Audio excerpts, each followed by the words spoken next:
नमस्ते छात्रों, आप सभी का मेरे YouTube चैनल पर हार्दिक स्वागत।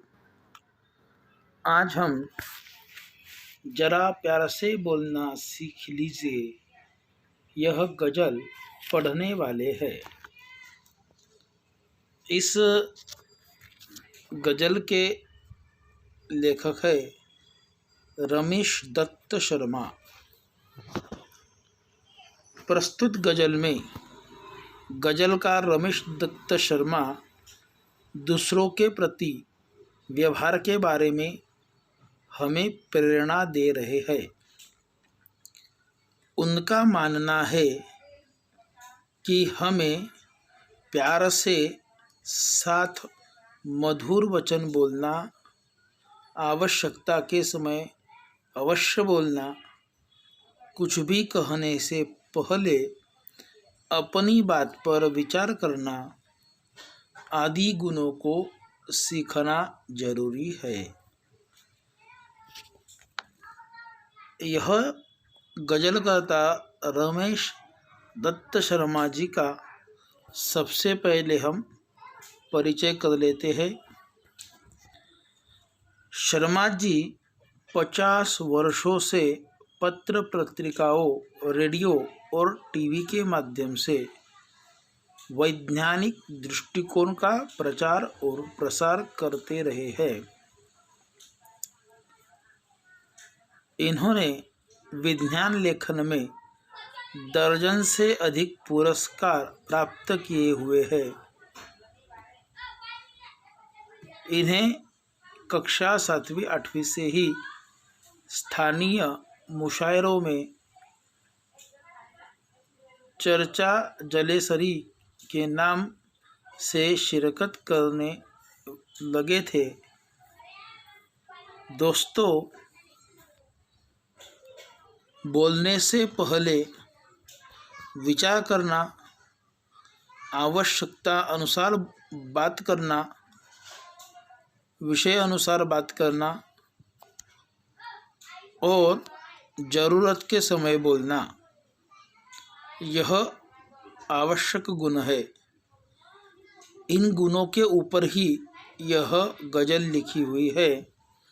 आओ हम सबसे पहले यह गज़ल पढ़ते हैं। वाणी में शहद घोलना सीख लीजिए, जरा प्यार से बोलना सीख लीजिए। चुप रहने के यारों बड़े फ़ायदे हैं, जुबा वक्त पर खोलना सीख लीजिए। कुछ कहने से पहले जरा सोचिए, ख्यालों को खुद तौलना सीख लीजिए। तू तड़ाक हो या फिर हो तू मैं, अपने आप को टोकना सीख लीजिए। पटाखे की तरह फटने से पहले रोशनी के रंग घोलना सीख लीजिए। कटु वचन तो सदा बोते हैं कांटे, मीठी बोली के गुल रोपना सीख लीजिए। बात बेबात कोई चुभने लगे तो बदल कर उसे मोड़ना सीख लीजिए। ये किसने कहा होठ सिकर के बैठो, ज़रूरत पे मुंह खोलना सीख लीजिए। दोस्तों, यहाँ पर हमें गज़लकार कवि रमेश दत्त शर्मा कहते हैं कि हमें बात करते समय मीठी बात करनी चाहिए और शहद कैसे मीठा रहता है उस तरह से हमें मिठासपूर्ण बात करनी चाहिए। सामने वाले से प्यार से बोलना हमें आना चाहिए और चुप रहने के यारों बड़े फ़ायदे हैं। क्या कहते यहाँ पे कवि कि चुप रहने के यारों इस शब्द का अर्थ है दोस्तों। यारो जो शब्द है इसका अर्थ है दोस्तों। और चुप रहने के यारों बड़े फायदे हैं। फायदे फायदे इस शब्द का अर्थ है लाभ। जुबा जुबा मतलब वाणी। जिन शब्दों को मैंने अधोरेखित किया हुआ है वह शब्द आप सभी छात्र अपनी नोटबुक में लिख लीजिए, उनके अर्थ भी लिख लीजिए। यारो मतलब दोस्त, फायदे मतलब लाभ, जुबा मतलब वाणी। और यहाँ पर कवि कहते हैं कि चुप रहने के भी बड़े फायदे रहते हैं, लेकिन सदा चुप रहना भी बेकार है। जब वक्त आए, जब सही समय हो, उस समय हमें बोलना भी चाहिए। कुछ कहने से पहले जरा सोचिए, ख्यालों को खुद तोलना सीख लीजिए। मतलब बहुत से लोग बोल जाते हैं, बातें कर देते हैं, लेकिन बाद में पछतावा करते हैं कि हमें ऐसी बात करनी नहीं चाहिए थी। बोलने के बाद जो व्यक्ति विचार करता है उसे मूर्ख कहते हैं। हमारी वाणी, हमारी जुबा एक शस्त्र है जिससे सामने वाले का दिल दुख सकता है। इसलिए कोई भी बात करने से पहले हमें सोच समझकर उस बात को कहना चाहिए, ना कि वह बात करने के बाद सोचना चाहिए। हमें पहले सोचना चाहिए, बाद में बात कहनी चाहिए, बोलनी चाहिए। ख्यालों को खुद तौलना सीख लीजिए। ख्याल ख्याल जो शब्द इसमें आया हुआ है, तो ख्याल इस शब्द का अर्थ है विचार। ख्यालों को मतलब विचारों को हमने तोलना सीखना चाहिए। यहाँ पर तू तड़ाक हो या फिर हो तू मैं, अपने आप को टोकना सीख लीजिए। दोस्तों, मतलब कभी कभी किसी परिस्थिति में हम क्रोध में रहते हैं और फट पड़ने के स्थान पर प्यार का प्रकाश फैलाना नहीं उचित है, क्योंकि क्रोध की प्रतिक्रिया में क्रोध ही मिलेगा और बात हाथ से निकल जाएंगी।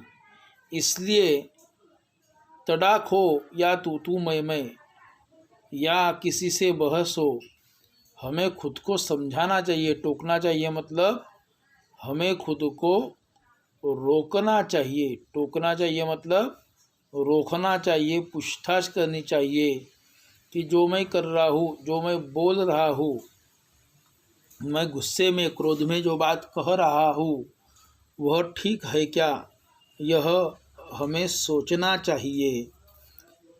हालात कैसे भी हो, तड़ाक हो या फिर तू मैं हो, हमें खुद को रोकना चाहिए, सोचना चाहिए और बात को कहना चाहिए। पटाखे की तरह फटने से पहले रोशनी के रंग खोलना सीख लीजिए। मतलब कभी कभी हम अपनी भड़ास निकालते हैं सामने वाले के ऊपर, और उस समय हमें थोड़ा ध्यानपूर्वक सोचना चाहिए कि हमारे मुंह से कोई गलत बात ना निकल जाए। कटु वचन तो सदा बोते हैं काटे, मीठी बोली के गुल रोपना सीख लीजिए। मतलब कटु इस शब्द का अर्थ है कड़वे। कटु मानो कड़वे। और वचन इस शब्द का अर्थ है बोल। और गुल इस शब्द का अर्थ है फूल। रोपना रोपना मतलब पौधे लगाना। तो कटु वचन जो हम कहते हैं उससे हम कांटे बोते हैं, लेकिन जब जब हम मीठी बोली बोलते हैं तो फूल के पौधे हम लगाने जैसी बात करते हैं। हमने मीठी बात की तो सामने वाले का दिल नहीं दुखता।